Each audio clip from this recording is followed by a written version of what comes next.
जय श्री राम दोस्तों। हम सभी ने रामायण में ऋषिमुख पर्वत के विषय में सुना ही है। ये हिंदू धर्म के सबसे महत्वपूर्ण पर्वतों में से एक माना जाता है। ऐसी मान्यता है कि ऋषिमुख पर्वत आज के कर्नाटक राज्य के हम्पी में स्थित था। उसी स्थान पर वानर साम्राज्य किष्किंधा हुआ करता था, ऐसी मान्यता है।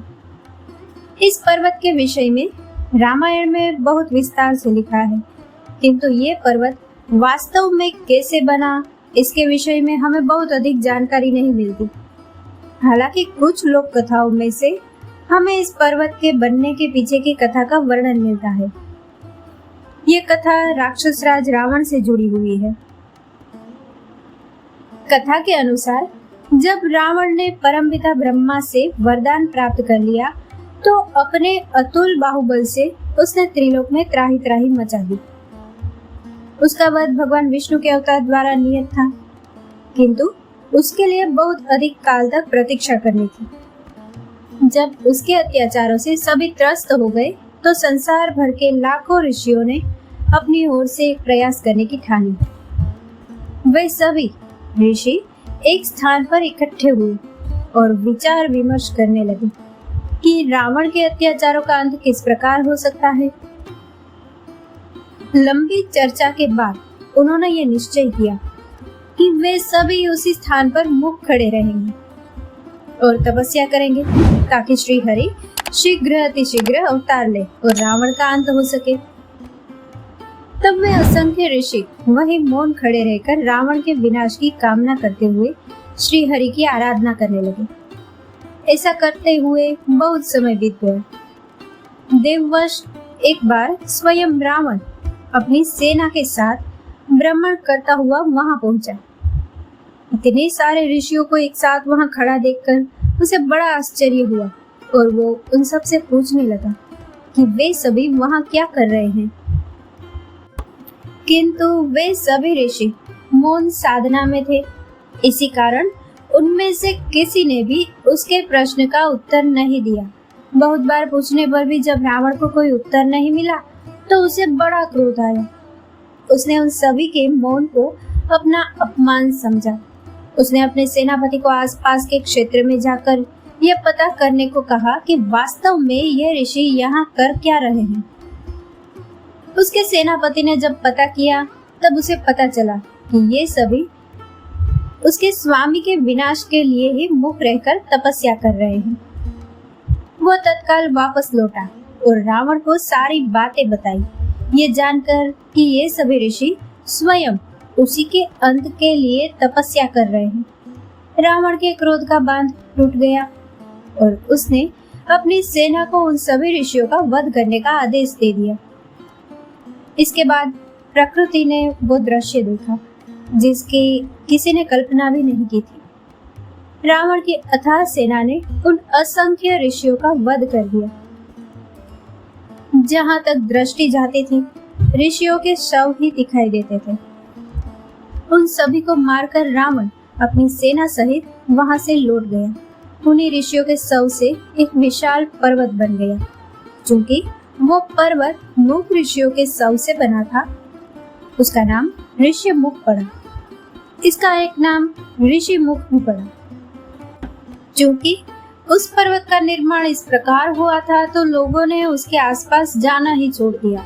बहुत काल तक वह पर्वत वीरान और श्रापित ही पड़ा रहा। बाद में महर्षि मातंग ने उसी पर्वत के निकट अपना आश्रम बनाया और उस स्थान को पुनः पवित्र किया। इतने ऋषियों के बलिदान के कारण ही श्री हरि ने शीघ्र ही श्री राम अवतार लेकर रावण का नाश किया। यह पर्वत किष्किंधा राज्य की सीमा में ही आता था, जहाँ पर वानर राज बाली का शासन था। वे अपने भाई सुग्रीव के साथ सुचारू रूप से राज्य चलाते थे। एक बार दुंदुभी नामक एक दैत्य ने उसे युद्ध के लिए ललकारा। वो और मायावी रावण की पत्नी मंदोदरी के भाई थे। बाली ने दुंदुभी से घोर युद्ध किया और उसका वध कर दिया। वध करने के बाद उसे दुंदुभी के शव को इतनी जोर से फेंका कि उसका शव वहां से 4 योजन दूर ऋषिमुख पर्वत पर जाकर गिर गया।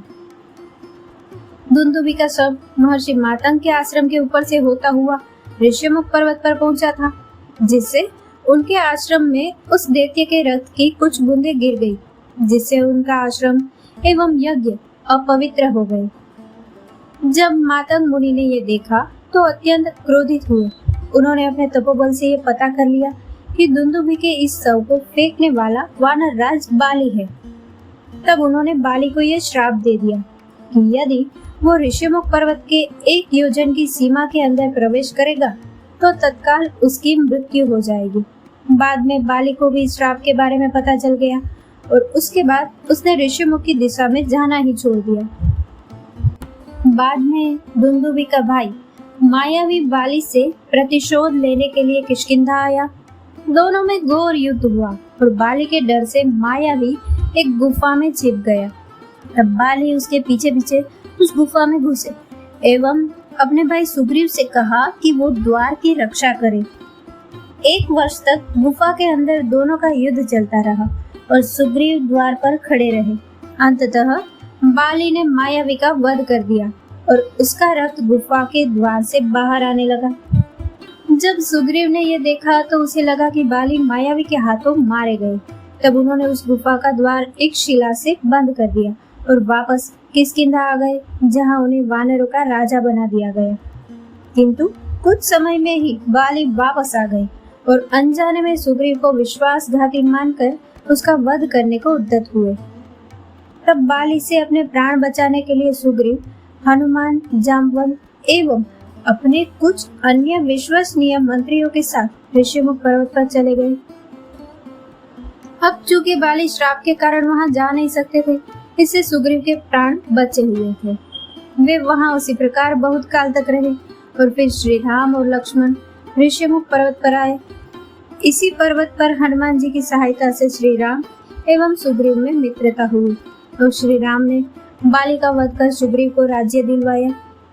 तब जाकर सुग्रीव वापस अपने नगर किष्किंधा लौटे। आज भी ये पर्वत कर्नाटक राज्य के हम्पी में स्थित है। लोगों की मान्यता है कि यही प्रदेश रामायण काल की किष्किंधा नगरी है।